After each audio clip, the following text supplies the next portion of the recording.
तर आषाढी एकादशी निमित्तानं विठ्ठल मंदिराच्या गाभाऱ्यात फुलांची आकर्षक सजावट करण्यात आली।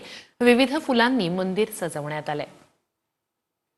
आषाढी एकादशीच्या पार्श्वभूमीवर विठ्ठलाचं मंदिर आकर्षक अशा फुलांनी सजवण्यात आलेलं आहे। आपण बघू शकतो की आज तो देवाचा गाभारा आहे। त्याचबरोबर देवाचा गाभारा असेल, सोळखांबे असेल, चारखांबे असेल, अशा देवा मंदिराच्या ज्या विविध भागांना खरं तर आकर्षक अशा फुलांची आज खरं तर सजावट करण्यात आलेली आहे। आपण जर बघितलं तर जवळपास 5 टन फुलांचा खरं तर यामध्ये वापर करण्यात आलेला आहे। त्याचबरोबर जे चिक्कू असेल, सफरचंद असेल, वेगवेगळे 5 ते 7 प्रकारचे फळांचा देखील याच्यामध्ये मोठ्या वापर करण्यात आला। त्यामुळे देवा या सजावटीमध्ये खरं तर विठ्ठलाचं रूप हे अधिकच खुलून दिसताना खरं तर आपल्याला पाहायला मिळतं। आज राज्याचे मुख्यमंत्री देवेंद्र फडणवीस यांच्या हस्ते खरं तर आज विठ्ठलाची शासकीय महापूजा देखील संपन्न झालेली आहे। त्यानंतर खरं तर विठ्ठलाचं हे दर्शन जे आहे त्याला सुरू झालं आपल्याला पाहायला मिळत आहे। एकंदरीत आहे विठ्ठलाच्या गाभाऱ्यात जी सजावट केलेली त्यामुळे देवाचं रूप अधिकच खुलून दिसताना आपल्याला पाहायला मिळत आहे। विठ्ठल मंदिरातून कॅमेरामन सुशांत रवी लवेकर, TV9 मराठी।